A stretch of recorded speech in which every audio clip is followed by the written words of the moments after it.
The Clear Lake hides invisible, little residence algae. They aren't just uniform green dots, but underwater fashionistas. Under a biological microscope, you can see a lively fashion show.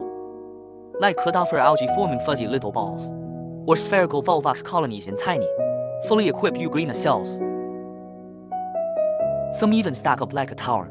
Like Pediastrum algae, these little creatures are not just beautiful. They raid natural cafeteria for fish and shrimp, providing endless energy to the underwater world. But when the party gets out of control, algae turn into overbearing CEOs.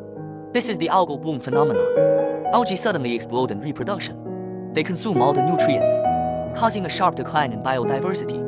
Even worse, some algae are toxin experts. Drinking toxin contaminated water can cause diarrhea and, in severe cases, be deadly. That's why using a microscope to check saltwater quality is crucial.